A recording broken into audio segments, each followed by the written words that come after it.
The message came on a quiet Tuesday morning. Every screen on Earth showed the same thing at the same time. Televisions, phones, computers, and even old radios picked up the signal.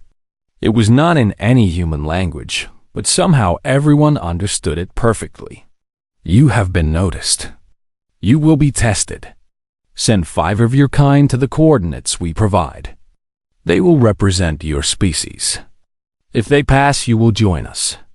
If they fail, you will wait 50 of your years before trying again. That was all. No greeting.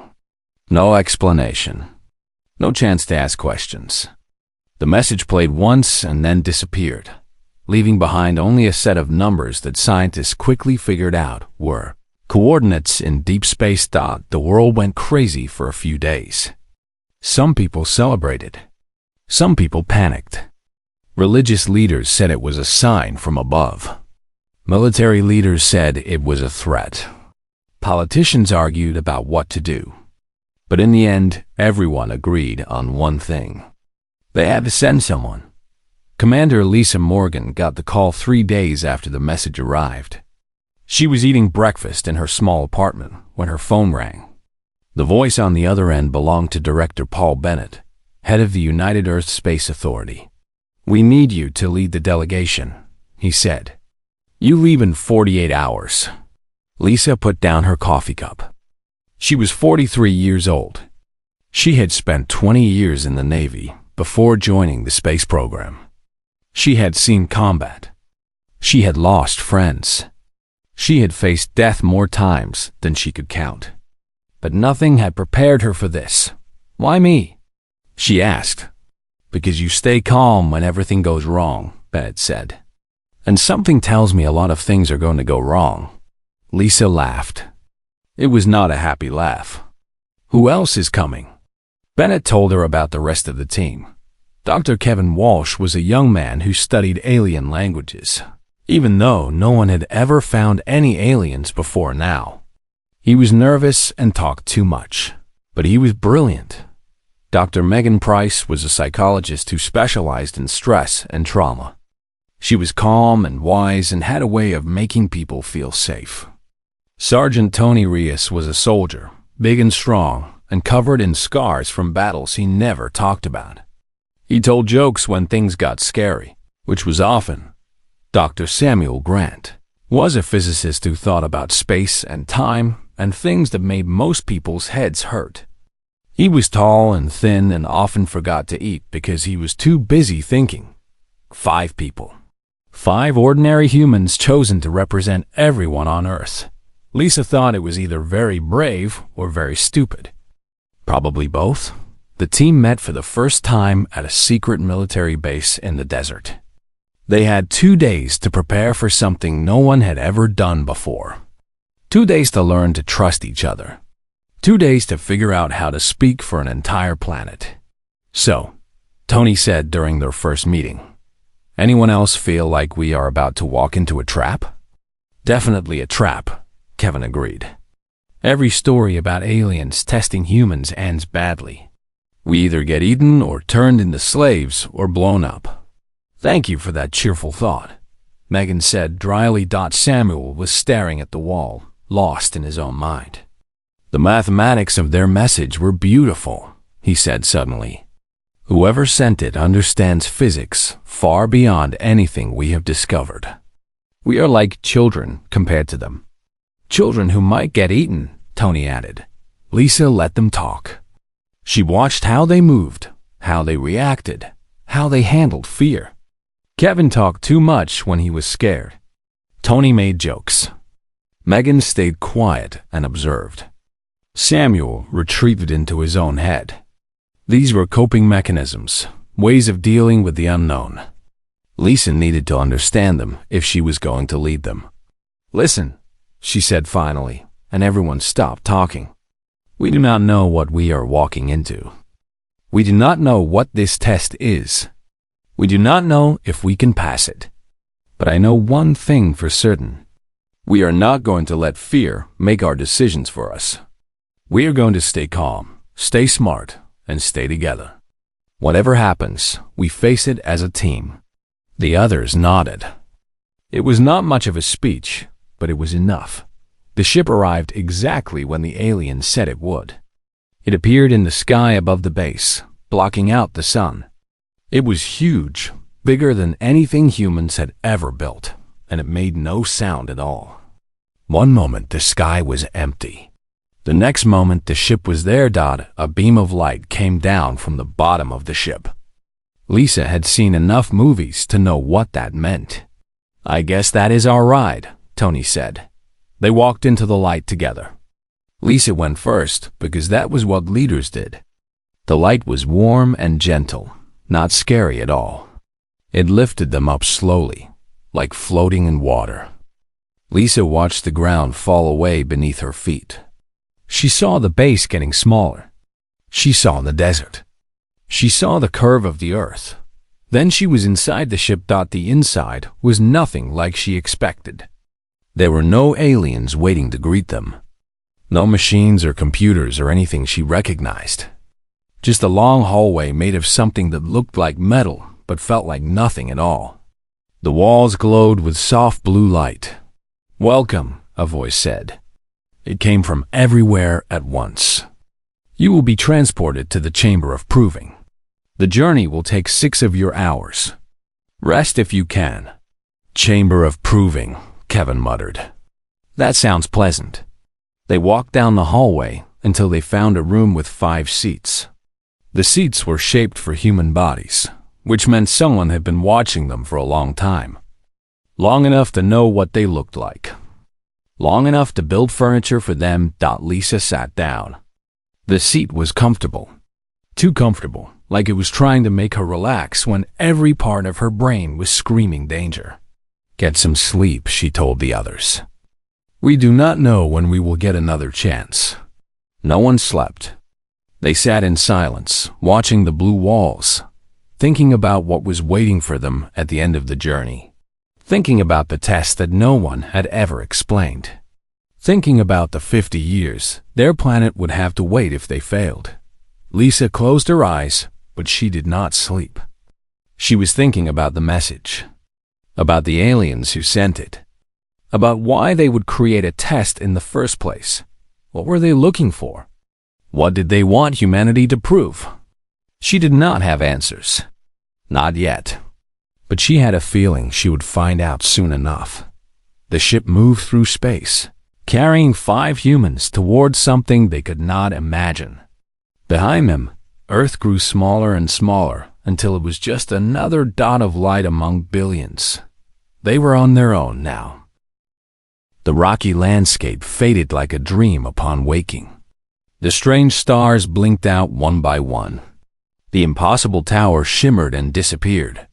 Within seconds, Lisa and her team were back in the White Room, standing exactly where they had been before. The 3 arbiters stood before them once again. But something was different now. The insect one had stopped clicking. The floating one had grown brighter. And the gray one, the one that looked almost human, had an expression on its face that had not been there before. It looked surprised.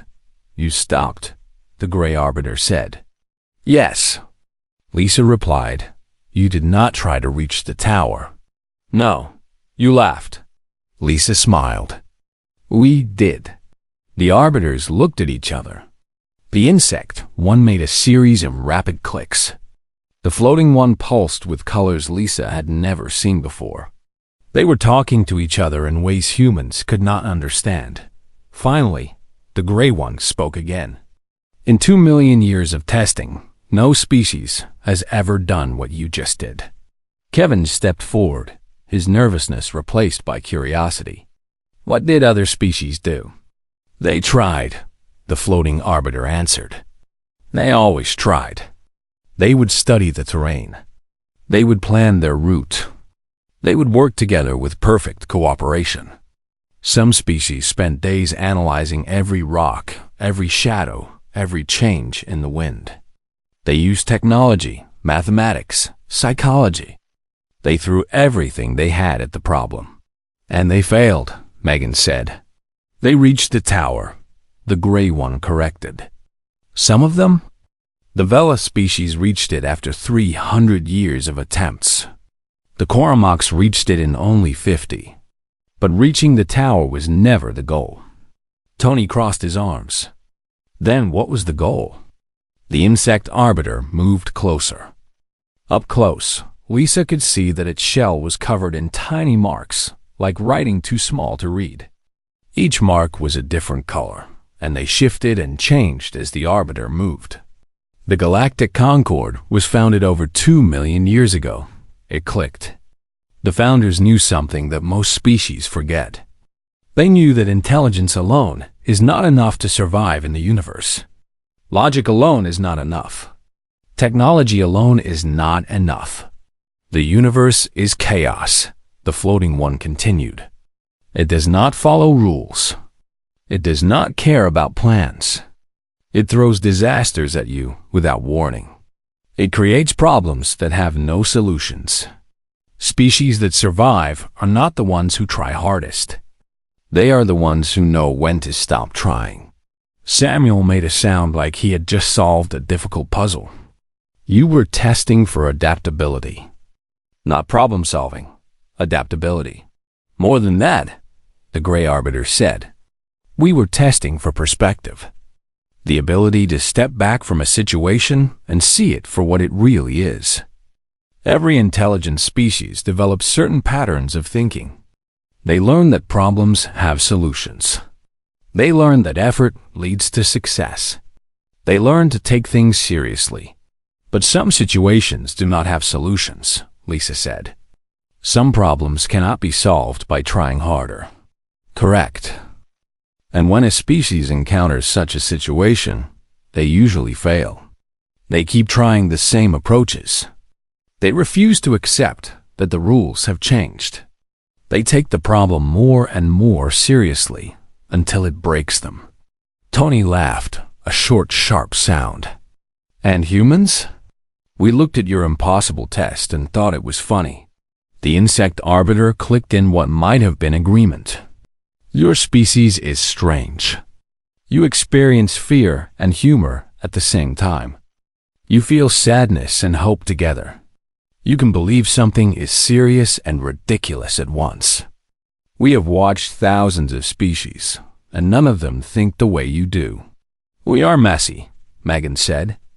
Emotionally and logically. We do not separate things into neat categories. That messinesses is why you passed, the Gray Arbiter said. Other species saw the test and thought, this is important. I must try my best. You saw the test and thought, this is strange. Something is wrong here. Let me look closer. Lisa thought about Earth, about human history, about all the times people had faced impossible situations and found ways through them. Not by trying harder, but by changing the rules. By refusing to accept that things had to be a certain way. The test was never about the tower, she said slowly. It was about whether we would question the test itself. Yes. And no one else ever did. No one. In 2 million years, 412 species have taken this test. Some passed eventually, after many attempts. They learned, over centuries, to think differently. But none of them passed on the first try. None of them looked at the test and immediately recognized it for what it was. Kevin was scribbling in his notebook again. This changes everything. We assumed aliens would be smarter than us. More logical. More advanced. But you are saying that their thinking is actually more rigid. The floating arbiter pulsed gently. Not rigid. Focused. Most species evolve in environments that reward focus. They learn to concentrate on problems until the problems are solved. Humans evolved in an environment that was constantly changing. You learn to switch focus rapidly, to abandon approaches that were not working, to see humor in disaster because humor helped you survive. We are chaos gremlins, Tony said with a grin. We do not know what a gremlin is. The insect arbiter clicked. But if it means a creature of chaos, then yes. You are. Lisa felt something release in her chest. They had passed. Against all odds, against all expectations, 5 ordinary humans had done something that hundreds of alien species had failed to do. Not because they were smarter or better, but because they were different. "What happens now?" she asked. The Gray Arbiter's expression changed again. If Lisa had to name the emotion, she would have called it respect. "Now," it said, "we take you to meet the Concord." The white room began to expand. The walls stretched outward, growing taller and wider. The floor dropped away, revealing a vast space beneath them. Seats rose up from the ground, forming rings that circled outward in every direction. And in those seats sat beings from across the galaxy. Thousands of them. Millions, maybe. Creatures of every shape and size and color. Some had bodies. Some were made of light. Some were so strange that Lisa's mind could not process what she was seeing. They had all come to watch the test. They had all expected the humans to fail. They were wrong. Lisa stood in the center of the greatest gathering of intelligent life in the history of the universe. Her team stood with her, just as small and confused and amazed as she was. But they were not afraid. They had looked at the impossible and laughed. What else could the universe possibly throw at them? The answer, Lisa suspected, was quite a lot. But that was a problem for tomorrow. Today, they had passed the test. The ship stopped moving. Lisa felt it in her bones, a stillness that was different from the gentle motion of travel. She opened her eyes and found the others already awake, staring at the walls like they expected something to jump out at them. "We have arrived," the voice said. "Please follow the light." A line of golden light appeared on the floor, leading out of the room and down the hallway. Lisa stood up and stretched her tired muscles. She had not slept at all during the 6-hour journey. None of them had. "Here we go," Tony said. He cracked his knuckles like he was getting ready for a fight. Maybe he was. They followed the light through the ship. The hallway twisted and turned in ways that did not make sense. Sometimes they went up when it felt like they should be going down. Sometimes they turned left and ended up going right. The ship was playing tricks on their minds, testing them before the real test even began. Finally, they reached a door. It was tall and wide and covered in symbols that hurt to look at. Kevin tried to read them, but the more he stared, the less he understood. "My head hurts," he said. "Do not look directly at them," Megan advised. "They might be designed to confuse us." The door opened without a sound. Beyond it was a room that looked simple and plain. White walls, white floor, white ceiling. Nothing else. It was the most boring room Lisa had ever seen. And that made it the most terrifying. 3 figures stood in the center of the room, waiting for them. The first was tall and thin, covered in hard shell like a giant insect. Its eyes were made of hundreds of tiny pieces that reflected light in strange colors. When it moved, it made clicking sounds that might have been speech or might have been something else entirely. The second was not solid at all. It floated in the air like a cloud made of glowing strings. The strings moved and twisted around each other, forming shapes that appeared and disappeared too fast to understand. It had no face, no eyes, no mouth. Just light and motion. The third looked almost human, but not quite. It had 2 arms, 2 legs, a head with a face. But the skin was gray and smooth like stone, and the features were slightly wrong. The eyes were too far apart. The mouth was too small. It looked like someone had tried to draw a human from memory and made tiny mistakes. "We are the Arbiters," the gray one said. Its voice was flat, without any feeling at all. "We give the test. We judge the results. We have done this for longer than your species has existed." Lisa stepped forward. "What is the test?" The insect arbiter clicked its pieces together. "So eager. So impatient. Your kind always rushes forward without thinking. We have been watching you, the floating one said. Its voice came from the glowing strings, each word formed by a different pulse of light. Your species is young and wild. You fight each other constantly. You damage your own world. You make the same mistakes again and again. And yet here you are, the Gray Arbiter continued, reaching for the stars despite everything that should have stopped you. It is curious. It is unexpected. It is why we decided to test you now, instead of waiting another 1,000 years. Lisa did not know if that was a compliment or an insult. Maybe it was both. The test is simple, the insect said. You will be given a task. You will try to complete it. How you try will determine if you pass or fail. What is the task? Samuel asked. He was studying the arbiters with the same look he used when solving difficult equations. You will see. The white room began to change. The walls melted away like snow in sunlight. The floor cracked and shifted. The ceiling disappeared, replaced by a sky full of strange stars. When the changing stopped, they were standing on rocky ground beneath an alien sky. The air was thin and cold. The ground was rough and broken, covered with sharp stones and deep cracks. In the distance, maybe 10 miles away, a tower rose into the sky. The tower was impossible. It twisted and bent in ways that should have made it fall over. Parts of it seemed to exist in more than one place at the same time. Looking at it made Lisa's eyes water and her head spin. Your task, the voice of the arbiters echoed across the empty landscape, is to reach the tower. There is no time limit. You may use any method you choose. Begin.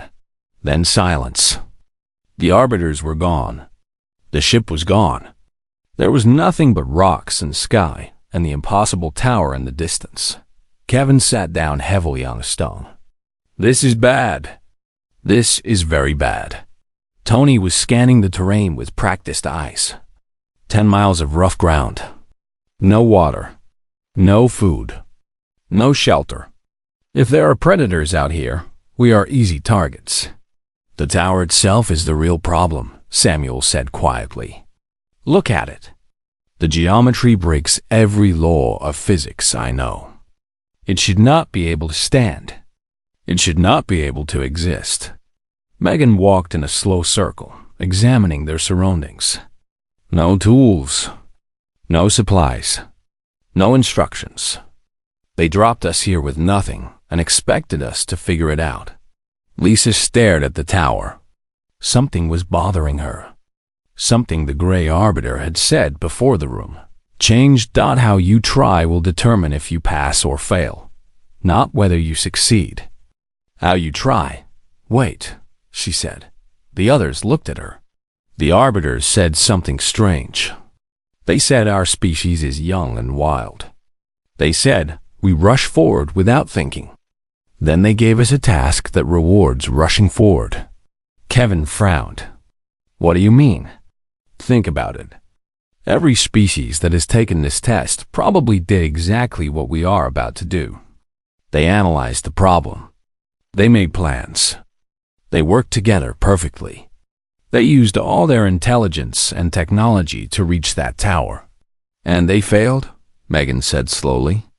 The message said most species fail. That means reaching the tower is not the answer. Tony scratched his scarred chin. So what is the answer? We just sit here and do nothing? Lisa laughed. It surprised her, the sound of her own laughter in this empty place. But once she started, she could not stop.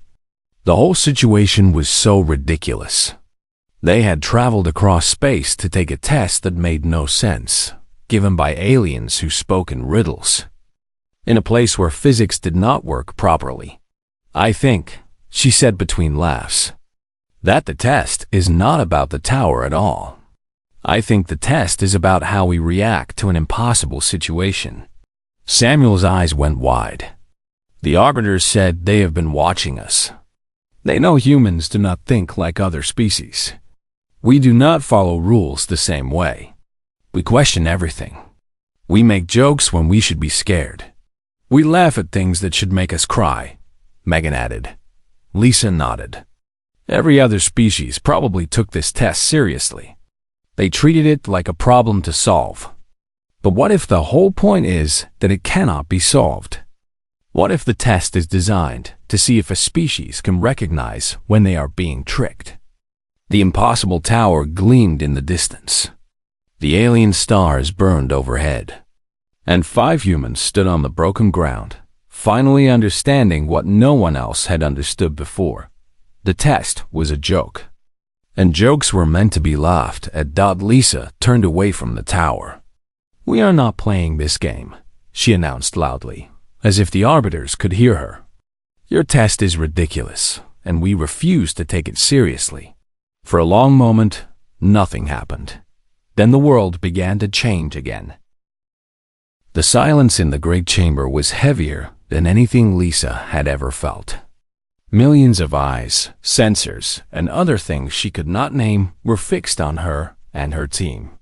They stood in a circle of light at the center of the chamber, surrounded by the gathered representatives of 100,000 worlds. Lisa had faced crowds before. She had spoken to generals and presidents. She had led soldiers into battle. But nothing had prepared her for this. The weight of so many alien minds focusing on her made it hard to breathe. Then Tony sneezed. It was loud. It echoed through the chamber. And it broke the spell completely. Sorry, he said, rubbing his nose. Space dust or something. Kevin started laughing. He tried to stop, but he could not. Megan pressed her hand over her mouth. Samuel made a choking sound. Even Lisa felt her lips twitch. The insect arbiter clicked rapidly. Is something wrong with your companion? He sneezed, Lisa said. It happens when something irritates our breathing passages. It is not dangerous. And the others? Why do they make those sounds? Lisa looked at her team, all of them struggling not to laugh in front of the most important audience in the universe. They are laughing. It is what humans do when something unexpected happens. Even when the situation is serious. Especially when the situation is serious, Tony added. A ripple went through the crowd. Lisa could not tell if it was confusion, interest, or something else entirely. Species were turning to each other, exchanging communications in ways she could not see or hear. The gray arbiter raised its hand. And silence fell once more. The test is complete, it announced. Its voice somehow reaching every corner of the vast space. Species 7432, self-designated as humanity, has passed the test of worth on their first attempt. This has not occurred in 1,200,000 years. The crowd reacted. Lisa saw flashes of light, heard sounds that might have been cheers or gasps or something in between. One section of the chamber glowed bright blue. Another section made a low humming noise that vibrated in her chest. According to the laws of the Concord, the arbiter continued, humanity is now eligible for provisional membership. They will be assigned guides. They will be given access to basic Concord knowledge. They will be permitted to send representatives to Concord gatherings. Lisa stepped forward. What does provisional membership mean? It means you are not yet full members. You must prove yourselves over time. You must learn our ways and show that you can exist peacefully among us. Peacefully, Tony muttered. Have they seen our history? The floating arbiter drifted toward them. We have studied your history in great detail. We know about your wars, your famines, your genocides, your environmental destruction. By any reasonable measure, your species should not have survived long enough to reach the stars. And yet here we are, Megan said quietly. Yes, here you are. That is what interests us. A new figure emerged from the crowd. It was tall and thin, with skin that shimmered like liquid metal. It moved with grace that made Lisa feel clumsy just watching it. "I am Sylvan," the figure said. Its voice was musical, each word a different note. "I have been assigned as your primary guide. I will answer your questions and help you understand your place in the Concord." Lisa studied the alien. "You volunteered for this?" "I requested it," Sylvan said. "Your species is unique. I wish to observe you more closely." "Lucky us," Kevin said. Sylvan's head tilted. Was that sarcasm? "I have read about this concept. It is a form of communication where words mean the opposite of their literal meaning." "Is that correct?" "More or less." "Fascinating. My species does not use sarcasm. We say exactly what we mean at all times." Tony grinned. "That must make conversations pretty boring." Sylvan considered this. "I do not know. I have nothing to compare it to." The other arbiters had withdrawn, leaving Sylvan alone with the humans. The crowd was still watching, but their attention had shifted. They were talking among themselves now, processing what they had witnessed. "Come," Sylvan said. "I will take you to your quarters. You must have many questions." They followed the alien out of the great chamber and through a series of hallways that seemed to shift and change as they walked. Lisa noticed that the walls were different colors in different sections, sometimes bright, sometimes dark, sometimes covered in patterns that moved. The station adjusts itself to accommodate different species, Sylvan explained. "Your quarters will be designed for human comfort. We have studied your biological needs extensively." "That is a little creepy," Megan said. "Creepy," Sylvan repeated, "meaning unsettling or disturbing." "I understand.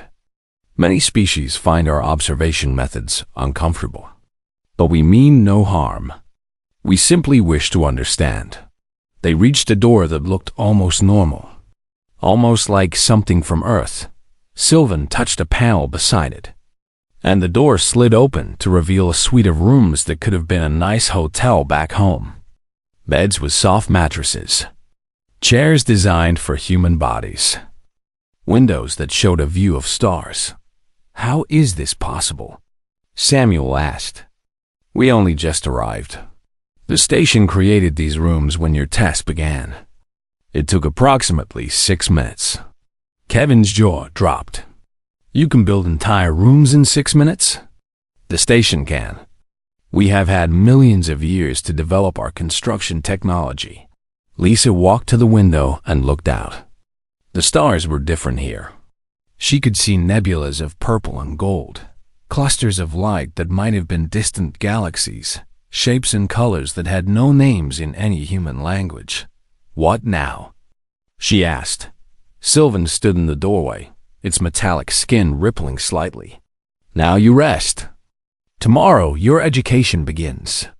You have much to learn about the Concord, about galactic history, about the threats that face all intelligent life. It will not be easy. Many species struggle with the adjustment." "We will manage," Lisa said. "I believe you will. That is what makes you interesting." Sylvan left, and the door closed behind it.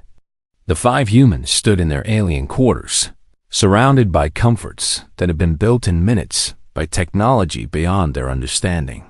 Tony flopped onto one of the beds. "Well, that happened. We passed a test that no one has passed in a million years," Kevin said, still looking dazed. "We are now members of a galactic civilization. We have an alien guide who does not understand sarcasm. This is the weirdest day of my life. And it is only going to get weirder," Megan said. She sat down in one of the chairs and closed her eyes. "I need to process this. Give me a few hours." Samuel was staring out the window, muttering calculations under his breath. Lisa knew that look. He was trying to figure out how the station worked, how the windows could show space when they were deep inside a structure, how any of this was possible. Lisa herself felt strangely calm. The panic would come later, probably. The full weight of what they had done would hit her eventually. But right now, all she felt was a quiet sense of satisfaction. They had done the impossible. They had laughed at the universe, and the universe had laughed back. It was a good start. Get some rest, she told her team. Tomorrow we start learning what it means to be part of something bigger than Earth. She looked out the window one more time. At all those strange and beautiful stars. Humanity had taken its first step into the galaxy. There was no going back now. And honestly, Lisa did not want to go back. She wanted to see what came next. 3 days passed on the station. 3 days of lessons, meetings, and revelations that made Lisa's head spin. Sylvan was a patient teacher, explaining things again and again until the humans understood. But some concepts were so alien that understanding seemed impossible. The Galactic Concord had existed for over 2 million years. It was not a government in the way humans thought of governments. There was no president, no Congress, no laws that everyone had to follow. Instead, it was a network of agreements, a web of relationships that held hundreds of thousands of species together through mutual respect and shared interests. How does anything get done? Tony asked during one of their lessons. Through consensus, Sylvan replied. When a decision affects multiple species, representatives meet and discuss until agreement is reached. What if they cannot agree? Then no action is taken until they can. Sometimes discussions last for centuries. Kevin laughed. Humans would never have that much patience. We know, Sylvan said. It is one of the things that concerns the Concord about your species. You act quickly, often without fully considering consequences. Sometimes quick action is necessary, Lisa pointed out. Sometimes. But sometimes quick action causes more problems than it solves. Lisa could not argue with that. Human history was full of examples of both. On the 4th day, Sylvan took them to meet representatives from other species. They gathered in a room that adjusted itself to accommodate beings of every shape and size. Some representatives sat in chairs. Some floated in tanks of liquid. Some hung from the ceiling. One was just a cloud of sparkles that somehow managed to communicate. These are members of the Welcoming Committee, Sylvan explained. They greet all new species when they join the Concord. A being that looked like a walking tree extended a branch toward Lisa. We have heard much about your species, it said, its voice like wind through leaves. You are the talk of the station. Good talk or bad talk? Tony asked. Interesting talk. Your performance in the test of worth has sparked much debate. Some believe you will bring chaos to the Concord. Others believe you will bring valuable new perspectives. Probably both, Megan said, the tree being made a sound that might have been laughter. Yes, probably both. Lisa spoke with each representative in turn. A creature of living light asked about human art and music. A being with too many eyes wanted to know about human dreams. A floating sphere was interested in human jokes and asked Tony to tell it one. Tony told his favorite joke about a chicken crossing a road. The sphere floated in silence for a long moment. I do not understand, it said finally. That is okay, Tony replied. Most humans do not either. Samuel spent most of the meeting talking with a being that existed partly in other dimensions. They discussed physics and mathematics in terms that made everyone else's heads hurt. By the end, Samuel was grinning like a child on his birthday. They have solved problems we have not even discovered yet, he told Lisa later. The things I could learn here. It would take 100 human lifetimes just to scratch the surface. Kevin had found a group of species interested in languages. They exchanged words and phrases, comparing grammar and structure. He discovered that some species communicated through colors, others through chemicals, others through vibrations in the fabric of space itself. Megan observed everything quietly, taking notes in a small book she had requested from the station. She was already thinking about how to explain all of this to people back on Earth, how to prepare humanity for a universe that was bigger and stranger than anyone had imagined. On the 5th day, the Gray Arbiter visited their quarters. It came alone, without the other arbiters, and stood in the middle of the room like a statue. "I have a question," it said. Lisa stood to face it. "Ask." When you realized the test was not what it seemed, you laughed. "Why?" Lisa thought carefully before answering. "Because it was funny. The whole situation was so absurd. We had traveled across space, facing the unknown, afraid of what we might find. And then we discovered that the test was basically a practical joke." "A practical joke," the Arbiter repeated. "A form of humor involving deception." "Yes, the test was designed to look impossible. It was designed to make species try harder and harder to solve it. But the solution was to not try at all. That is funny." The Arbiter was silent for a moment. "Among my species, the Arbiters, there is no concept of humor. We do not laugh. We do not find things funny. We simply are." "That sounds sad," Megan said softly. "Does it?" "I do not know. I have no frame of reference." The Arbiter turned to face each human in turn. "Your species interests me. You experience so many things at once. Joy and sorrow, fear and courage, seriousness and humor. How you function with so much happening inside you." Tony shrugged. "We just do. We do not really have a choice. Perhaps that is your advantage. You carry contradiction inside you. You can be logical and emotional at the same time. You can face disaster and laugh at it. We observed this during your test, but we did not fully understand it until now." The Arbiter moved toward the door. "Thank you for answering my question. I will think about what you have said for a very long time." After it left, Kevin let out a long breath. Did an ancient alien just tell us that humans are too complicated for it to understand? "I think so," Lisa said. "That is kind of amazing." On the 6th day, they received word that a ship would take them back to Earth. They had learned the basics of Concord membership. They had met representatives from other species. They had asked questions and given answers. Now it was time to go home and share what they had learned. The whole station gathered to see them off. Beings of every kind lined the corridors, watching the 5 humans walk toward the transport ship. Lisa felt their attention like a physical weight, but she kept her head high and her steps steady. Sylvan met them at the ship's entrance. "You will return soon," it said. "There is much more for you to learn, and much more for us to learn from you." Lisa shook Sylvan's hand, a gesture she had taught the alien days ago. "Thank you for everything. Thank you for being interesting. I did not expect to enjoy this assignment as much as I have."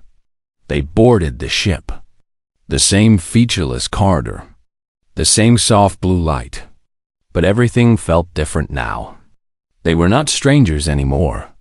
They were members of the Concord, representatives of humanity to the galaxy. Tony looked out a window as the station fell away behind them. "Think anyone will believe us?" "Some will," Lisa said. "Some will not. It does not really matter. The truth is the truth whether people believe it or not." "What happens when we get back?" Kevin asked. Lisa thought about it. There would be celebrations.